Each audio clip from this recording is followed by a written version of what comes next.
reason good riders are good, they ride on more rubber than the people that are better than them. Every time they go to use the brake, they add rubber to the ground. Every time they pick up the throttle, they pick it up. Weight goes to the shock. Shock takes a load, then weight goes to the tire spreads out, then they accelerate. I absolutely loved the training. It was great. The instructors were phenomenal. Not only were they very nice, but they seemed very knowledgeable. They were able to teach us things that we hadn't really thought of before, just as far as our tire traction and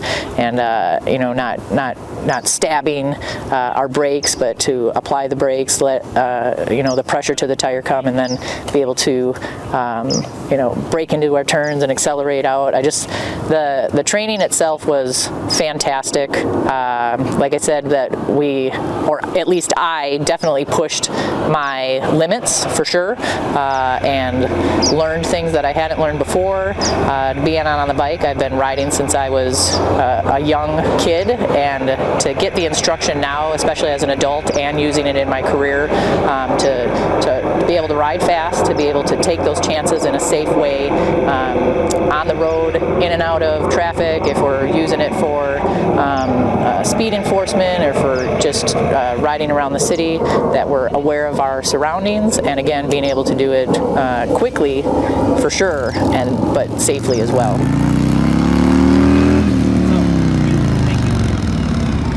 Perfect. So you pick up your throttle and your bike's running wide, because that's how it's designed by the expert rider who designed it, and you want to hold your radius. So you've got your throttle open, and you're going to add what to hold your radius? Lean angle.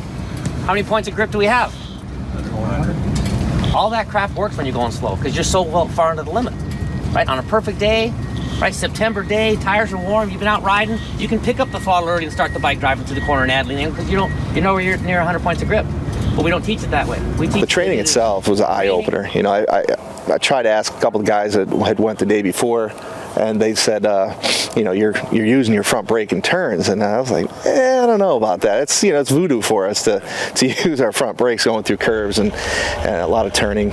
But once I got out there and they started explaining it and going over the training with us, and we started applying that, using our front brake going through curves and looking for your exits, and it was amazing. It was a kind of an eye-opener how easy you were able to make those turns and stay under control. In the years past, I've been in traffic probably about 11 and a half years now, and going through curves, you always feel a little bit, you could go to the outside, but I found that using that front brake going through curves is it's pretty amazing how much control you do have. Like, right, every time. So it's not fun because your eyes aren't in it early, and the second reason it's not fun right now is something to do with your brakes. You're either rolling off and not using them, you're dabbing them, stabbing them, dabbing them. Those are not vertically used. We're going to roll on and squeeze them and use them until we're happy with our speed and direction. So something with your eyes or something with your brakes is the reason you don't like one of these sections. Oh, the training was awesome. It was a great day. I had been a motor cop for 9 years, been an instructor for the past 5 years, and going out there and getting some of those advanced techniques that they were teaching us had changed my mind about how I ride, how to use my front brake, how smooth to be. It's given me these extra skills that built my confidence, even as a seasoned rider, on how to take those corners safely, how to apply those brakes more smoothly so that I could be more effective when I'm doing that speed enforcement, when I'm going after a violator. It just built my confidence up. It's a great class. They've covered everything that you need to talk about when it involves police riding, not just riding on the track. So they took those extra things into account, having us go through the road course while trying to speak on the radio at the same time as if we were getting radio traffic. So these guys are top notch. They know what they're talking about, and they've got the skills, and they're passing them on, giving us all the secrets. So great class, highly recommended. He's got to add lean angle on the exit. When you're adding lean on the exit, you're going down the path to a big crash. You're adding lean angle on the exit because you rush the corner entry. You're going down the path to a big crash. Keith is taking the time. So Keith, you literally went slower there, let's say 2 miles an hour there, than Steve. What will happen by the end of the straightaway? I'll probably have 6-10 miles an hour. Because he went slower to get the bike pointed, get direction. I would say no negative thoughts at all. It was all positive thoughts. I had a great time.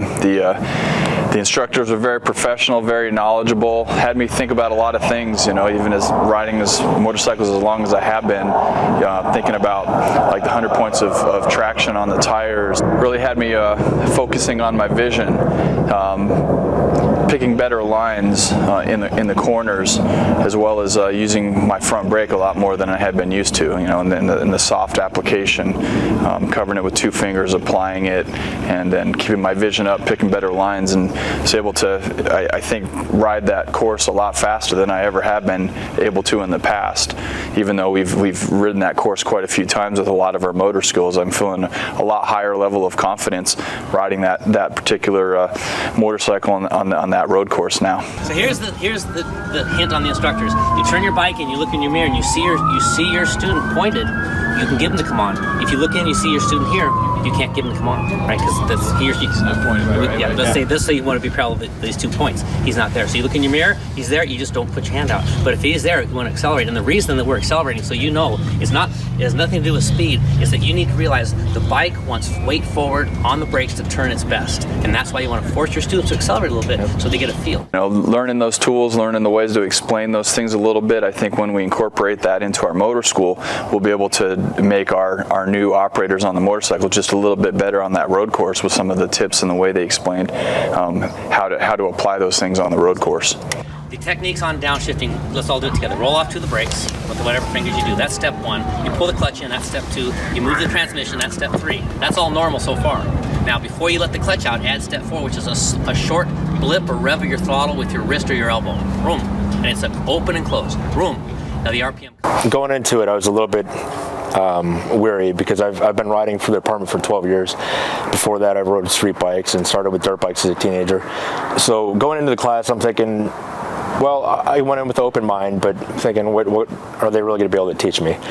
And at the end of the class, my opinion was of my experience was wow. I mean, it was really amazing. I give it 2 thumbs up, 5 stars. The biggest takeaway I got from the class was they taught us to be better riders at speed. We're really good at what we do at slow speeds, going through the cones and so forth, but Nick really showed us how to open up and ride safer at speed, breaking through the corners. And the course, you know, is on a closed course, but they did a good job setting it up to where it simulated riding on the street, where you're not going to have that perfect line while you're riding and chasing down a violator. So that part of it was outstanding. So they taught us how to be safer riders, and that I greatly appreciate.